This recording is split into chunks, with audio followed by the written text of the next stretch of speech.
आगे का एजेंडा में शुरुआत करेंगे पहलगाम में जो हमला हुआ है उसी से जुड़ी खबर का। पहलगाम हमले का 9वां दिन, समय बीत रहा है। पाकिस्तान के खिलाफ पूरे देश से लगातार एक्शन की मांग उठ रही है और भारत सरकार पाकिस्तान के खिलाफ एक के बाद एक स्ट्राइक कर रही है, जिसमें वाटर स्ट्राइक से लेकर डिप्लोमेटिक स्ट्राइक तक। दिल्ली में बैठकों का दौर जारी है। प्रधानमंत्री मोदी खुद हालात की मॉनिटरिंग कर रहे हैं और ऐसा माना जा रहा है कि जल्दी ही सैन्य कार्रवाई, मतलब सेना पाकिस्तान के खिलाफ बड़ा एक्शन ले सकती है। और ऐसे में कल प्रधानमंत्री नरेंद्र मोदी के आवास पर ताबड़तोड़ 5 बैठकें हुई हैं। सिलसिला सुबह से शुरू हुआ, रात तक चला। सबसे पहले कल सीसीएस की बैठक हुई है। वहीं देर शाम प्रधानमंत्री आवास पर अहम बैठक, जिसमें विदेश मंत्री एस जयशंकर शामिल हुए और इस बैठक में भारत के राष्ट्रीय सुरक्षा सलाहकार अजीत डोभाल भी मौजूद रहे। माना यह जा रहा है कि इस बैठक में जम्मू कश्मीर के सुरक्षा हालात और आगे के एक्शन प्लान पर विस्तार से चर्चा की गई है। इतना ही नहीं, पहलगाम हमले के बाद भारत ने सबसे पहले जो सिंधु जल समझौता निलंबित किया, इसके बाद पाकिस्तान बौखलाया हुआ है और कल इसे लेकर केंद्रीय गृह मंत्री अमित शाह ने एक अहम बैठक की। इस बैठक में केंद्रीय जल शक्ति मंत्री सीआर पाटिल मौजूद रहे। सूत्र ये बता रहे हैं कि बैठक में सिंधु जल समझौते को रोकने वाले फैसले को लागू करने के लिए जो प्लानिंग की जाएगी उस पर चर्चा की गई है। इसी बैठक में सिंधु जल समझौता रोकने वाले फैसले को लेकर अब तक जो कदम उठा लिए गए हैं उस पर भी विस्तार से चर्चा हुई है। तो जल स्ट्राइक के बाद भारत ने पाकिस्तान पर आसमान वाला प्रहार भी किया। पाकिस्तान के विमानों के लिए भारत ने अपना हवाई रूट, अपनी एयर स्पेस बंद कर दी है। भारत ने अपने एयर स्पेस में पाकिस्तान की उड़ानों पर रोक लगाया है और इस फैसले का असर पाकिस्तान के यात्री और सैन्य विमानों पर पड़ेगा। इस फैसले को लेकर भारत ने नोटिस जारी कर दिया है। तो कुल मिलाकर एक के बाद एक ये पाकिस्तान पर भारत की स्ट्राइक जिनका सिलसिला शुरू हो गया है। हालांकि इंतजार अभी सैन्य कार्रवाई का है। वहीं सिंधु जल समझौता रोकने के बाद भारत ने एक और बड़ा डिप्लोमेटिक कदम उठाया है। पाकिस्तान की हवाई घेराबंदी का फरमान जारी किया। भारत ने पाकिस्तान के लिए जो अपना एयर स्पेस बंद किया है, पाकिस्तान के लिए नोटिम यानी नोटिस टू एयरमैन जारी कर दिया है, जिसमें साफ तौर पर कहा गया है पाकिस्तानी विमानों के लिए 23 मई तक भारत का एयर स्पेस बंद रहेगा। जिसके बाद अब किसी भी तरह की पाकिस्तानी फ्लाइट, चाहे वो कमर्शियल हो, मिलिट्री हो, इंडियन एयर स्पेस में आती है तो उस पर एक्शन ले लिया जाएगा। यानी पाकिस्तान की सभी तरह की फ्लाइट्स 23 मई तक इंडियन एयर स्पेस में दाखिल नहीं हो सकेंगी। ये फैसला प्रधानमंत्री नरेंद्र मोदी, विदेश मंत्री एस जयशंकर, राष्ट्रीय सुरक्षा सलाहकार अजीत डोभाल और सेना प्रमुख उपेंद्र द्विवेदी की हाई लेवल मीटिंग के बाद आया। बीती रात ये मीटिंग 1 घंटे तक चली है। हालांकि अभी ये साफ नहीं हो पाया कि ये एयर स्पेस बंद करने का फैसला क्या इसी बैठक में लिया गया, लेकिन फैसला ले लिया गया।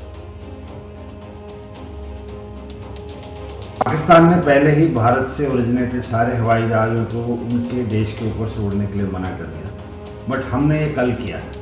ये एक डिप्लोमेटिक स्टैंड होता है दोनों देशों में, दुनिया भर में ये फॉलो किया जाता है जब भी हालात ख़राब होते हैं।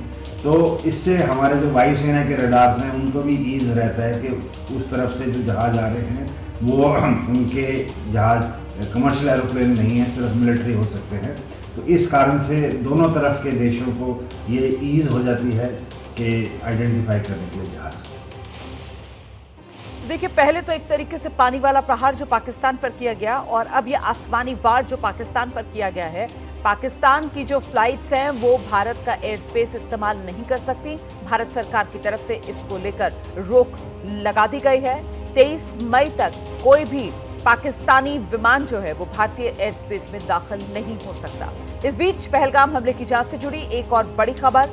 आज एनआईए चीफ बेसरन घाटी जाएंगे, घटनास्थल का मुआयना करेंगे एनआईए चीफ। एनआईए की संदिग्धों से लगातार पूछताछ जारी है। आप जानते हैं कि 22 अप्रैल को एक घटना हुई थी और उसके बाद से 23 अप्रैल से एनआईए इस मामले की जांच में जुटा हुआ है। एनआईए की टीम सबसे पहले 23 अप्रैल को बेसरन घाटी में पहुंची थी। जांच वहीं से एनआईए की तरफ से शुरू कर दी गई थी और अब आज बड़ी खबर ये मिल रही है, एनआईए के जो चीफ हैं वो आज बेसरन घाटी जाएंगे। हम सीधे आपको लेकर चलेंगे, हमारे साथ हमारी सहयोगी प्रतिभा इस वक्त मौजूद है और जरा जानते हैं प्रतिभा से क्या डिटेल्स मिल रही है। प्रतिभा, एनआईए चीफ खुद घटनास्थल पर पहुंचेंगे, कब तक पहुंचने की बात कही जा रही है और क्या डिटेल्स? जी रोमाना, मैं आपको बता दूं ये जानकारी सामने आई है कि सदानंद दाते जो एनआईए के चीफ हैं वो आज पहलगाम में घटनास्थल का मुआयना करने वाले हैं और जो टीम ऑलरेडी यहाँ पर आज चूंकि टीम का 9वां दिन है, वो यहाँ पर घाटी में लगातार मौजूद है और लगातार उस घटनास्थल का मुआयना कर रही है। उसी टीम के साथ वो ऊपर जाने वाले हैं बैसरन घाटी में। जरूरी इंटेल जो अब तक टीम को जो कुछ भी सबूत मिले हैं उसको लेकर हो सकता है कि डिस्कशन हो, क्योंकि उन्हें वापस रिपोर्ट बैक करना होगा। ऐसे में कोशिश की जाएगी कि बैसरन घाटी जाके हर एक जरूरी डिटेल्स जुटा ली जाए और एनआई चीफ को भी ब्रीफ किया जाए। तो जो टीम लगातार उस जगह पर जाती रही है, वो आज उन्हें लेकर बैसरन घाटी एक बार फिर से जाने वाली है। ये हमारे पुख्ता सोर्सेज ने बताया है कि 10 बजे के आसपास माना जा रहा है कि ये टीम ऊपर का रुख करेगी और उसके बाद ये निर्भर करता है कि कितनी देर ये ऊपर रहती है बैसरन वैली में घटनास्थल पर, और उसके बाद फिर ये वापस आएंगे। बहुत शुक्रिया आपका प्रतिमा इस तमाम जानकारी के लिए। तो एनआईए चीफ पहलगाम जाएंगे, अब ये जानकारी सामने आ गई है। और उसके पहले पहलगाम हमले की जांच के दौरान एक और बड़ा खुलासा हुआ है। एबीपी न्यूज को ये जानकारी मिली कि पाकिस्तानी आतंकवादियों ने जो बैसरन घाटी में हमले को अंजाम दिया, इसे टारगेट बिल्कुल आखिरी वक्त में बनाया। इससे पहले आतंकवादियों ने 3 और टूरिस्ट स्पॉट्स जो हैं वहां जाकर रेकी की थी। शायद मुस्लिम नहीं है, उसने उसको गोली मार दी। मेरे बेटे का बच्चा लो। जांच एजेंसियां जांच करने में जुटी हैं। इस बीच इस हमले को लेकर एबीपी न्यूज को बड़ी जानकारी मिली है। बैसरन घाटी में हमला 22 अप्रैल को हुआ था, लेकिन हमला यहीं करना है, इसका फैसला हमले से 3 दिन पहले यानी 19 अप्रैल को हुआ।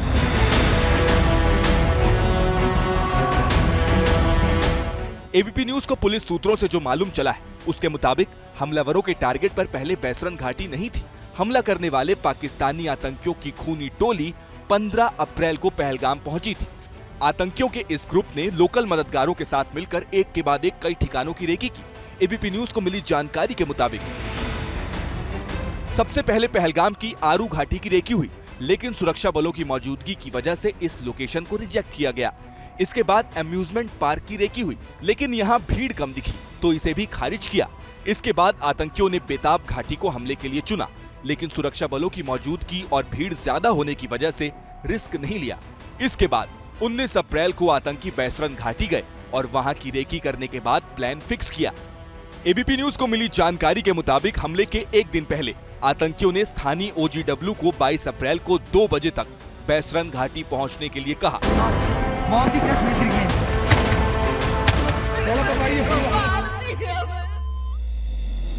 एबीपी न्यूज को मिली जानकारी के मुताबिक सुरक्षा बलों ने तलाशी के दौरान आतंकियों को 2 बार घेरा है, लेकिन कामयाबी नहीं मिली। खबर है कि सिर्फ 2 आतंकियों को सुरक्षा बलों ने अभी देखा है। इसका मतलब बाकी आतंकी स्थानीय लोगों की मदद से घाटी में ही कहीं आसपास छिपे हो सकते हैं।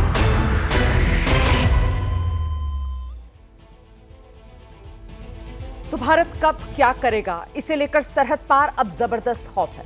पाकिस्तान के हुक्मरान जो हैं वो गीदड़ भपकियां दे रहे हैं। पाकिस्तान सेना के अधिकारियों में खौफ है और इधर दिल्ली में ताबड़तोड़ बैठकें चल रही हैं। पानी से लेकर आसमान तक पाकिस्तान पर ट्रिपल डिप्लोमेटिक अटैक हुआ है, जिसका खमियाजा पाकिस्तान को उठाना पड़ रहा है। भारत ने सबसे पहले सिंधु जल समझौता रद्द किया। इसके बाद पाकिस्तान की बौखलाहट सामने आई। इस फैसले के बाद पाकिस्तान के सामने पानी का संकट गहराया।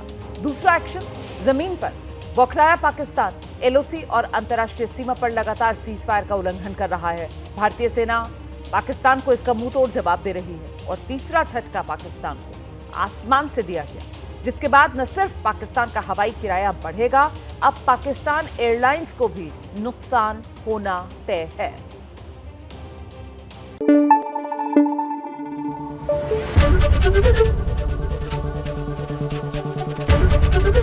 एबीपी न्यूज आपको रखे आगे।